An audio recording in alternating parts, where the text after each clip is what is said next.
अस्सलामुअलैकुम वरहमतुल्लाहि वबरकातुहू। कैसे हैं आप सब लोग? उम्मीद है आप तमाम लोग खैरियत से होंगे। अल्लाह ताला आपकी तमाम परेशानियों को दूर अता फ़रमाए। मेरे प्यारे दोस्तों, आज की इस मुबारक वीडियो में मैं आप सभी लोगों को एक ऐसी सूरह मुबारक का वजीफ़ा बताने वाला हूँ जिसको अगर आप लोगों ने मेरे कहने से रोज़ाना कर लिया, इंशाअल्लाह इससे आपकी तमाम परेशानियाँ दूर हो जाएंगी और आपके कारोबार में भी बेशुमार बरकतें होंगी। प्यारे दोस्तों, आज की इस वीडियो में हम जानने वाले हैं सूरह कहफ पढ़ने और सुनने के फ़ायदों के बारे में। प्यारे दोस्तों, सूरह कहफ 15वें पारे में मौजूद है, आप लोग उसको देख सकते हैं। अगर आप लोगों को पढ़ना नहीं आता है तो सिर्फ आप लोग सुन सकते हैं। जितना ही सवाब पढ़ने वाले को मिलेगा उतना ही सवाब सुनने वाले को भी मिलेगा। मेरे प्यारे दोस्तों, कुरान मजीद का पढ़ना, सुनना, देखना सब इबादत है।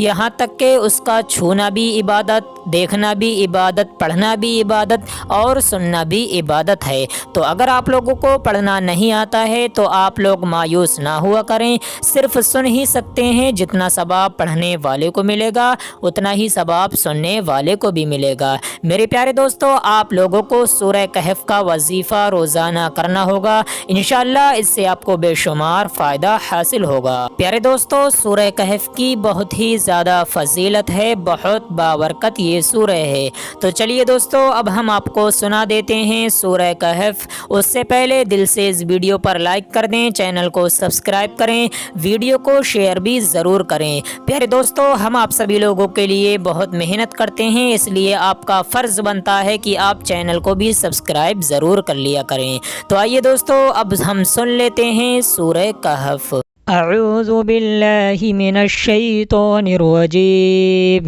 बिस्मिल्लाहिर रहमानिर रहीम। अल्हम्दुलिल्लाहिल्लज़ी अंज़ला अला अब्दिहिल किताब व लम यजअल लहू इवजा क़य्यिमन लियुनज़िरा बअसन शदीदन मिन लदुन्हु व युबश्शिरल मुअमिनीन अल्लज़ीना यअमलूना अस्सालिहाति अन्न लहुम अजरन हसनन माकिसीन फीहि अबदा व युनज़िरा अल्लज़ीना क़ालू इत्तख़ज़ल्लाहु वलदा मा लहुम बिही मिन इल्मिन वला लिआबाइहिम कबुरत कलिमतन तख़रुजु मिन अफ़वाहिहिम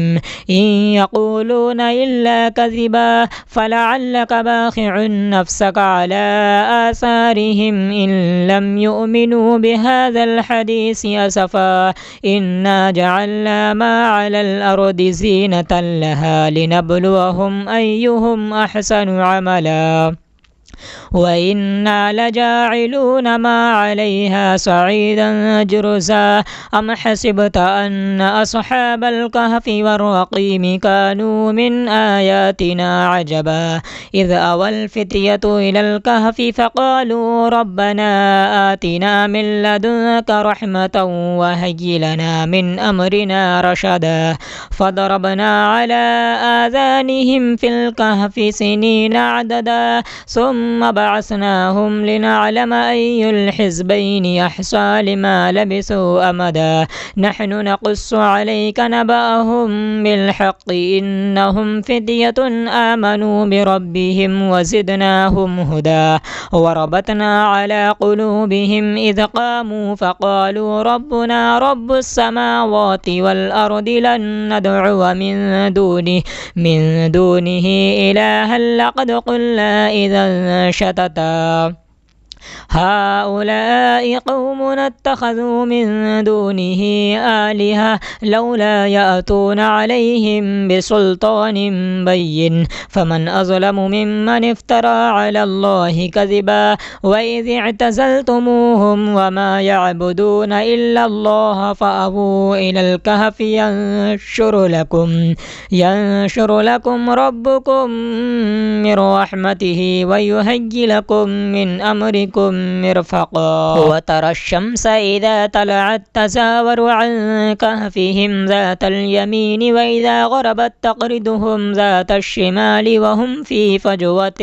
منه ذلك من آيات الله من يهد الله فهو المهتد ومن يضلل فلن تجد له وليا مرشدا وتحسبهم أيقاظا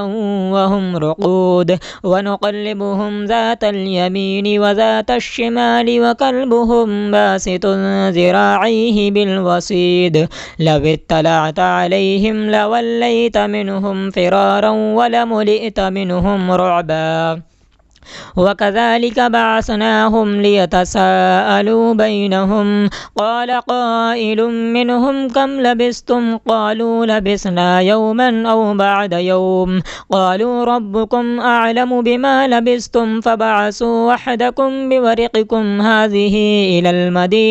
إلى المدينة فلينظر أيها أزكى طعاما فليأتكم برزق منه وليتلطف ولا يشعرن بكم أحدا إنهم إن يظهروا عليكم يرجموكم أو يعيدوكم في ملتهم ولن تفلحوا إذا أبدا وكذلك أعثرنا عليهم ليعلموا أن وعد الله حق وأن الساعة لا ريب فيها إذ يتنازعون بينهم أمرهم فقالوا بنوا عليهم بنيانا ربهم أعلم بهم قال الذين غلبوا على أمرهم لنتخذن عليهم مسجدا سيقولون ثلاثة رابعهم كلبهم ويقولون خمسة سادسهم كلبهم رجما بالغيب ويقولون سبعة وثامنهم كلبهم قل ربي أعلم بعدتهم ما يعلمهم إلا قليل فلا تماري فيهم إلا مراء ظاهرا ولا تستفت فيهم منهم أحدا ولا تقولن لشيء إني فاعل ذلك غدا إلا أن يشاء الله واذكر ربك إذا نسيت وقل عسى أن يهديني ربي ليقرب من هذا رشدا ولبثوا في كهفهم 300 سنين وازدادوا 9 قل الله أعلم بما لبثوا له غيب السماوات والأرض أبصر به وأسمع ما لهم من دونه من ولي ولا يشرك في حكمه أحدا واتل ما أوحي إليك من كتاب ربك لا مبدل لكلماته ولن تجد من دونه ملتحدا واصبر نفسك مع الذين يدعون ربهم بالغداة والعشي يريدون وجهه ولا تعد عيناك عنهم تريد زينة الحياة الدنيا ولا تطع من أغفلنا قلبه عن ذكرنا واتبع هواه وكان أمره فرطا وقل الحق من ربكم فمن شاء فليؤمن ومن شاء فليكفر إنا أعتدنا للظالمين نارا أحاط بهم سرادقها وإن يستغيثوا يغاثوا بماء كالمهل يشوي الوجوه بئس الشراب وساءت مرتفقا إن الذين آمنوا وعملوا الصالحات إنا لا نضيع أجر من أحسن عملا أولئك لهم جنات عدن تجري من تحتها الأنهار يحلون فيها من أساور من ذهب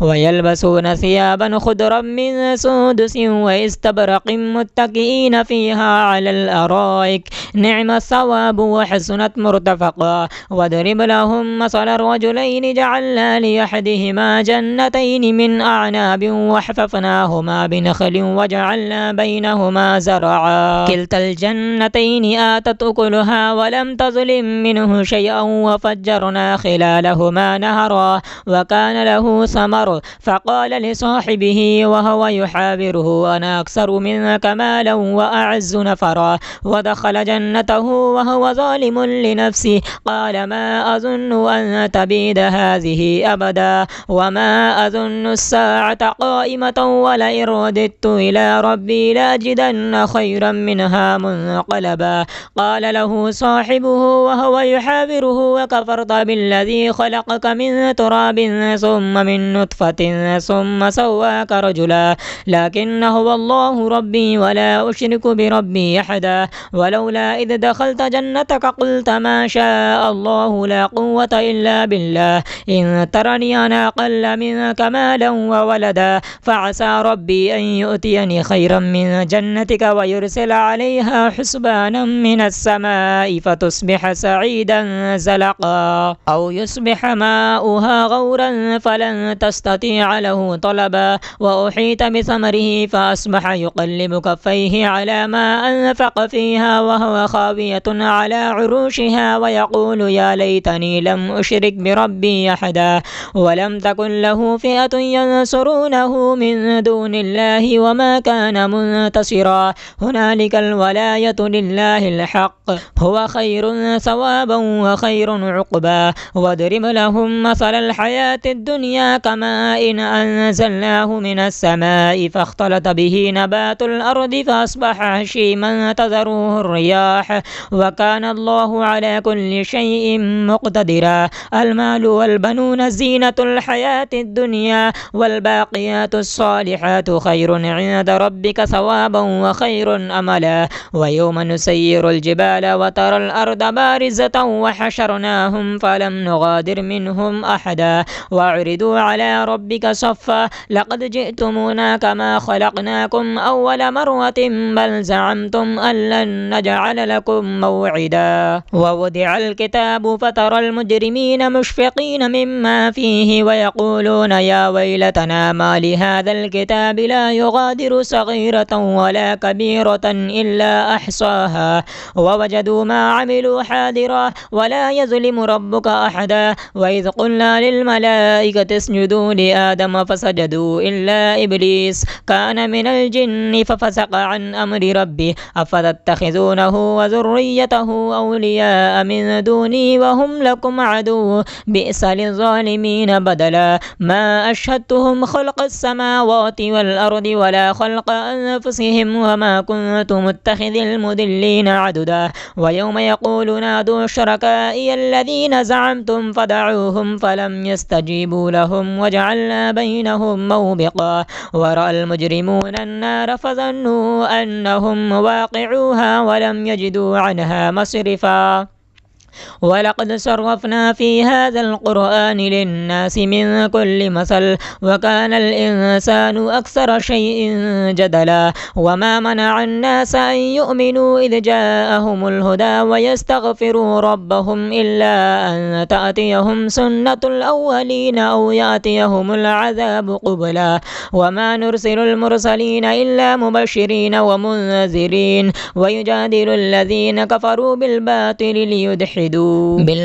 ليدحدوا به الحق واتخذوا آياتي وما أنذروا هزوا ومن أظلم ممن ذكر بآيات ربه فأعرض عنها ونسي ما قدمت يداه إنا جعلنا على قلوبهم أكنة أن يفقهوه وفي آذانهم وقرا وإن تدعوهم إلى الهدى فلن يهتدوا إذا أبدا وربك الغفور ذو الرحمة لو يؤاخذهم بما كسبوا لعجل لهم العذاب بل لهم موعد لن يجدوا من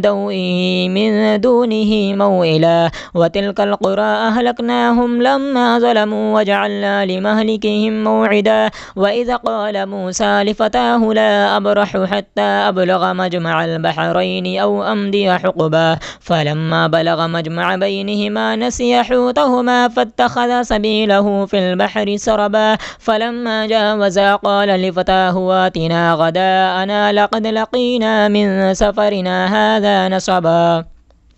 قال أرأيت إذا أوينا إلى الصخرة فإني نسيت الحوت وما أنسانيه إلا الشيطان أن أذكره واتخذ سبيله في البحر عجبا قال ذلك ما كنا نبغي فارتدا على آثارهما قصصا فوجدا عبدا من عبادنا آتيناه رحمة من عندنا وعلمناه من لدنا علما قال له موسى هل أتبعك على أن تعلم تعلمني مما علمت رشدا قال إنك لن تستطيع معي صبرا وكيف تصبر على ما لم تحط به خبرا قال ستجدني إن شاء الله صابرا ولا أعصي لك أمرا قال فإن اتبعتني فلا تسأل لي عن شيء حتى أحدث لك منه ذكرا فانطلقا حتى إذا ركبا في السفينة خرقها قال أخرقتها لتغرق أهلها لقد جئت شيئا إمرا قال ألم أقل إنك لن تستطيع معي صبرا قال لا تؤاخذني بما نسيت ولا ترهقني من أمري عسرا فانطلقا حتى إذا لقيا غلاما فقتله قال قتلت نفسا زكية بغير نفس لقد جئت شيئا نكرا قال ألم أقل لك إنك لن تستطيع معي صبرا قال إن سألتك عن شيء بعدها فلا تصاحبني قد بلغت من لدني عذرا فانطلقا حتى إذا أتيا أهل قرية استطعما أهلها فأبوا أن يضيفوهما فوجدا فيها جدارا يريد أن ينقض فأقامه قال لو شئت لاتخذت عليه أجرا قال هذا فراق بيني وبينك سأنبئك بتأويل ما لم تستطع عليه صبرا أما السفينة فكانت لمساكين يعملون في البحر فأردت أن أعيبها وكان وراءهم ملك يأخذ كل سفينة غصبا وأما الغلام فكان أبواه مؤمنين فخشينا أن يرهقهما طغيانا وكفرا فأردنا أن يبدلهما ربهما خيرا منه زكاة وأقرب رحما وأما الجدار فكان لغلامين يتيمين في المدينة وكان تحته كنز لهما وكان أبوهما صالحا فأراد ربك أن يبلغا أشدهما ويستخرجا كنزهما رحمة من ربك وما فعلته عن أمري ذلك تأويل ما لم تستطع عليه صبرا ويسألونك عن ذي القرنين قل سأتلو عليكم منه ذكرا إنا مكنا له في الأرض وآتيناه من كل شيء سببا فأتبع سببا حتى إذا بلغ مغرب الشمس وجدها تغرب في عين حمئة ووجد عندها قوما قلنا يا ذا القرنين إما أن تعذب وإما أن تتخذ فيهم حسنا قال أما من ظلم فسوف نعذبه ثم يرد إلى ربه فيعذبه عذابا نكرا وأما من آمن وعمل صالحا فله جزاء الحسنى وسنقول له من أمرنا يسرا ثم أتبع سببا حتى إذا بلغ مغرب الشمس وجدها تطلع على قوم لم نجعل لهم من دونها سترا كذلك وقد أحطنا بما لديه خبرا ثم أتبع سببا حتى إذا بلغ بين السدين وجد من دونهما قوما لا يكادون يفقهون قولا قالوا يا ذا القرنين إن يأجوج ومأجوج مفسدون في الأرض فهل نجعل لك خرجا على أن تجعل بيننا وبينهم سدا قال ما مكني فيه ربي خير فأعينوني بقوة أجعل بينكم وبينهم ردما آتوني زبر الحديد حتى إذا ساوى بين الصدفين قال انفخوا حتى إذا جعله نارا قال آتوني أفرغ عليه قطرا فما استطاعوا أن يظهروه وما استطاعوا له نقبا قال هذا رحمة من ربي فإذا جاء وعد ربي جعله دكا وكان وعد ربي حقا وتركنا بعدهم يومئذ يموج في بعد ونفخ في الصور فجمعناهم جمعا وعرضنا جهنم يومئذ للكافرين عرضا الذين كانت أعينهم في غطاء عن ذكري وكانوا لا يستطيعون سمعا أفحسب الذين كفروا أن يتخذوا عبادي من دوني أولياء إنا أعتدنا جهنم للكافرين نزلا قل هل ننبئكم بالأخسرين أعمالا الذين ضل سعيهم في الحياة الدنيا وهم يحسبون أنهم يحسنون صنعا أولئك الذين كفروا بآيات ربهم ولقائه فحبطت أعمالهم فلا نقيم لهم يوم القيامة وزنا ذلك جزاؤهم جهنم بما كفروا واتخذوا آياتي ورسلي هزوا إن الذين آمنوا وعملوا الصالحات كانت لهم جنات الفردوس نزلا خالدين فيها لا يبغون عنها حولا قل لو كان البحر مدادا لكلمات ربي لنفد البحر قبل أن تنفد كلمات ربي ولو جئنا بمثله مددا قل إنما أنا بشر مثلكم يوحى إلي أنما إلهكم إله واحد فمن كان يرجو لقاء ربه فليعمل عملا صالحا ولا يشرك بعبادة ربه أحدا آمنت بالله صدق الله العلي العظيم أعوذ بالله من الشيطان الرجيم بسم الله الرحمن الرحيم الحمد لله الذي أنزل على عبده الكتاب ولم يجعل له عوجا قيما لينذر بأسا شديدا من لدنه ويبشر المؤمنين الذين يعملون الصالحات أن لهم أجرا حسنا ماكثين فيه أبدا وينذر الذين قالوا اتخذ الله ولدا ما لهم به من علم ولا لآبائهم كبرت كلمة تخرج من أفواههم إن يقولون إلا كذبا فلعلك باخع نفسك على آثارهم إن لم يؤمنوا بهذا الحديث أسفا إنا جعلنا ما على الأرض زينة لها لنبلوهم أيهم أحسن عملا وإنا لجاعلون ما عليها صعيدا جرزا أم حسبت أن أصحاب الكهف والرقيم كانوا من آياتنا عجبا إذ أوى الفتية إلى الكهف فقالوا ربنا آتنا من لدنك رحمة وهيئ لنا من أمرنا رشدا فضربنا على آذانهم في الكهف سنين عددا ثم بعثناهم لنعلم أي الحزبين أحصى لما لبثوا أمدا نحن نقص عليك نبأهم بالحق إنهم فتية آمنوا بربهم وزدناهم هدى وربطنا على قلوبهم إذ قاموا فقالوا ربنا رب السماوات والأرض لن ندعو من دونه إلها لقد قلنا إذا شتتا هؤلاء قوم اتخذوا من دونه آلهة لولا يأتون عليهم بسلطان بين فمن أظلم ممن افترى على الله كذبا وإذ اعتزلتموهم وما يعبدون إلا الله فأووا إلى الكهف ينشر لكم ربكم من رحمته ويهيئ لكم من أمركم مرفقا وترى الشمس إذا طلعت تزاور عن كهفهم ذات اليمين وإذا غربت تقرضهم ذات الشمال وهم في فجوة من ذلك من آيات الله من يهد الله فهو المهتد ومن يضلل فلن تجد له وليا مرشدا وتحسبهم أيقاظا وهم رقود ونقلبهم ذات اليمين وذات الشمال وكلبهم باسط ذراعيه بالوصيد لو اطلعت عليهم لوليت منهم فرارا ولملئت منهم رعبا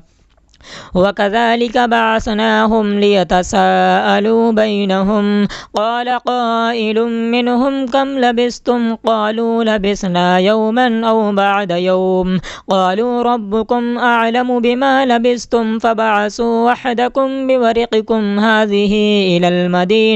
إلى المدينة فلينظر أيها أزكى طعاما فليأتكم برزق منه وليتلطف ولا يشعرن يرسلن بكم أحدا إنهم إن يظهروا عليكم يرجموكم أو يعيدوكم في ملتهم ولن تفلحوا إذا أبدا وكذلك أعثرنا عليهم ليعلموا أن وعد الله حق وأن الساعة لا ريب فيها إذ يتنازعون بينهم أمرهم فقالوا بنوا عليهم بنيانا ربهم أعلم بهم قال الذين غلبوا على أمرهم لنتخذن عليهم مسجدا سيقولون ثلاثة رابعهم كلبهم ويقولون خمسة سادسهم كلبهم رجما بالغيب ويقولون سبعة وثامنهم كلبهم قل ربي أعلم بعدتهم ما يعلمهم إلا قليل فلا تماري فيهم إلا مراء ظاهرا ولا تستفت فيهم منهم أحدا ولا تقولن لشيء إني فاعل ذلك غدا إلا أن يشاء الله واذكر ربك إذا نسيت وقل عسى أن يهديني ربي ليقرب من هذا رشدا ولبثوا في كهفهم 300 سنين وازدادوا 9 قل الله أعلم بما لبثوا له غيب السماوات والأرض أبصر به وأسمع ما لهم من دونه من ولي ولا يشرك في حكمه أحدا واتل ما أوحي إليك من كتاب ربك لا مبدل لكلماته ولن تجد من دونه ملتحدا واصبر نفسك مع الذين يدعون ربهم بالغداة والعشي يريدون وجهه ولا تعد عيناك عنهم تريد زينة الحياة الدنيا ولا تطع من أغفلنا قلبه عن ذكرنا واتبع هواه وكان أمره فرطا وقل الحق من ربكم فمن شاء فليؤمن ومن شاء فليكفر إنا أعتدنا للظالمين نارا أحاط بهم سرادقها وإن يستغيثوا يغاثوا بماء كالمهل يشوي الوجوه بئس الشراب وساءت مرتفقا إن الذين آمنوا وعملوا الصالحات إنا لا نضيع أجر من أحسن عملا أولئك لهم جنات عدن تجري من تحتها الأنهار يحلون فيها من أساور من ذهب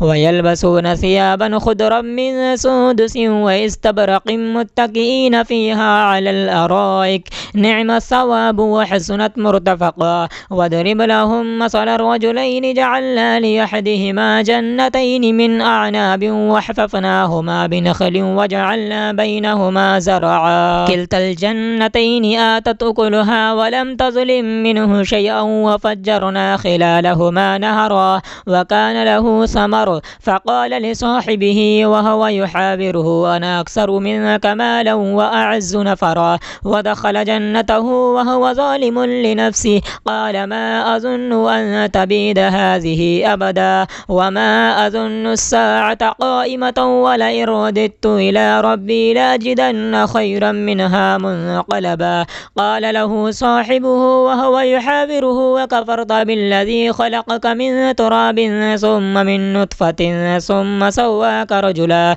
لكن هو الله ربي ولا أشرك بربي أحدا ولولا إذ دخلت جنتك قلت ما شاء الله لا قوة إلا بالله إن ترني أنا أقل منك مالا وولدا فعسى ربي أن يؤتيني خيرا من جنتك ويرسل عليها حسبانا من السماء فتصبح سعيدا زلقا أو يصبح ماؤها غورا فلن تستطيع له طلبا وأحيط بثمره فأصبح يقلب كفيه على ما أنفق فيها وهو خاوية على عروشها ويقول يا ليتني لم أشرك بربي أحدا ولم تكن له فئة ينصرونه من دون الله وما كان منتصرا هنالك الولاية لله به الحق هو خير ثوابا وخير عقبا واضرب لهم مثل الحياة الدنيا كماء إن أنزلناه من السماء فاختلط به نبات الأرض فأصبح هشيما تذروه الرياح وكان الله على كل شيء مقتدرا المال والبنون زينة الحياة الدنيا والباقيات الصالحات خير عند ربك ثوابا وخير أملا ويوم نسير الجبال وترى الأرض بارزة وحشرناهم فلم نغادر منهم أحدا وأعرضوا على ربك صفا لقد جئتمونا كما خلقناكم أول مرة بل زعمتم أن لن نجعل لكم موعدا ووضع الكتاب فترى المجرمين مشفقين مما فيه ويقولون يا ويلتنا ما لهذا الكتاب لا يغادر صغيرة ولا كبيرة إلا أحصاها ووجدوا ما عملوا حاضرا ولا يظلم ربك أحدا وإذ قلنا للملائكة اسجدوا لآدم فسجدوا إلا إبليس كان من الجن ففسق عن أمر ربه أفتتخذونه وذريته أولياء من دوني وهم لكم عدو بئس للظالمين بدلا ما أشهدتهم خلق السماوات والأرض ولا خلق أنفسهم وما كنت متخذ المضلين عددا ويوم يقول نادوا شركائي الذين زعمتم فدعوهم فلم يستجيبوا لهم وجعلنا بينهم موبقا ورأى المجرمون النار فظنوا أنهم واقعوها ولم يجدوا عنها مصرفا ولقد صرفنا في هذا القرآن للناس من كل مثل وكان الإنسان أكثر شيء جدلا وما منع الناس أن يؤمنوا إذ جاءهم الهدى ويستغفروا ربهم إلا أن تأتيهم سنة الأولين أو يأتيهم العذاب قبلا وما نرسل المرسلين إلا مبشرين ومنذرين ويجادل الذين كفروا بالباطل ليدحدوا به الحق واتخذوا آياتي وما أنذروا هزوا ومن أظلم ممن ذكر بآيات ربه فأعرض عنها ونسي ما قدمت يداه إنا جعلنا على قلوبهم أكنة أن يفقهوه وفي آذانهم وقرا وإن تدعوهم إلى الهدى فلن يهتدوا إذا أبدا وربك الغفور ذو الرحمة لو يؤاخذهم بما كسبوا لعجل لهم العذاب بل لهم موعد لن يجدوا من دونه موئلا وتلك القرى أهلكناهم لما ظلموا وجعلنا لمهلكهم موعدا وإذا قال موسى لفتاه لا أبرح حتى أبلغ مجمع البحرين أو أمضي حقبا فلما بلغ مجمع بينهما نسي حوتهما فاتخذ سبيله في البحر سربا فلما جاوزا قال لفتاه آتنا غداءنا لقد لقينا من سفرنا هذا نصبا قال أرأيت إذا أوينا إلى الصخرة فإني نسيت الحوت وما أنسانيه إلا الشيطان أن أذكره واتخذ سبيله في البحر عجبا قال ذلك ما كنا نبغي فارتدا على آثارهما قصصا فوجدا عبدا من عبادنا آتيناه رحمة من عندنا وعلمناه من لدنا علما قال له موسى هل أتبعك على أن تعلمني مما علمت رشدا قال إنك لن تستطيع معي صبرا وكيف تصبر على ما لم تحط به خبرا قال ستجدني إن شاء الله صابرا ولا أعصي لك أمرا قال فإن اتبعتني فلا تسألني عن شيء حتى أحدث لك منه ذكرا فانطلقا حتى إذا ركبا في السفينة خرقها قال أخرقتها لتغرق أهلها لقد جئت شيئا إمرا قال ألم أقل إنك لن تستطيع معي صبرا قال لا تؤاخذني بما نسيت ولا ترهقني من أمري عسرا فانطلقا حتى إذا لقيا غلاما فقتله قال قتلت نفسا زكية بغير نفس لقد جئت شيئا نكرا قال ألم أقل لك إنك لن تستطيع معي صبرا قال إن تسألك قال إن سألتك عن شيء بعدها فلا تصاحبني قد قد بلغت من لدني عذرا. فانطلقا حتى إذا أتيا أهل قرية استطعما أهلها فأبوا أن يضيفوهما فوجدا فيها جدارا يريد أن ينقض فأقامه. قال لو شئت لاتخذت عليه أجرا. قال هذا فراق بيني وبينك سأنبئك بتأويل ما لم تستطع عليه صبرا. أما السفينة فكانت لمساكين يعملون في البحر فأردت أن أعيبها وكان وراءهم ملك يأخذ كل سفينة غصبا. وأما الغلام فكان أبواه مؤمنين فخشينا أن يرهقهما طغيانا وكفرا فأردنا أن يبدلهما ربهما خيرا منه زكاة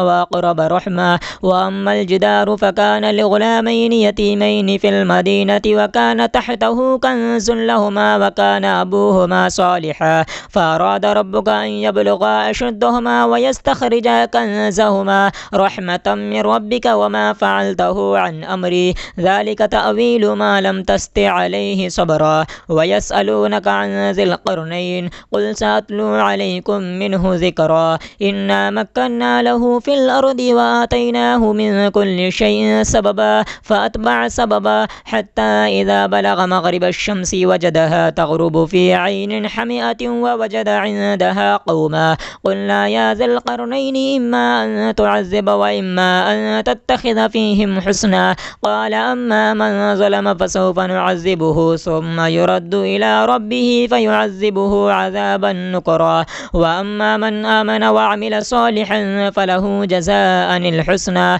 وسنقول له من أمرنا يسرا. ثم أتبع سببا حتى إذا بلغ مغرب الشمس وجدها تطلع على قوم لم نجعل لهم من دونها سترا كذلك وقد أحطنا بما لديه خبرا. ثم أتبع سببا حتى إذا بلغ بين السدين وجد من دونهما قوما لا يكادون يفقهون قولا.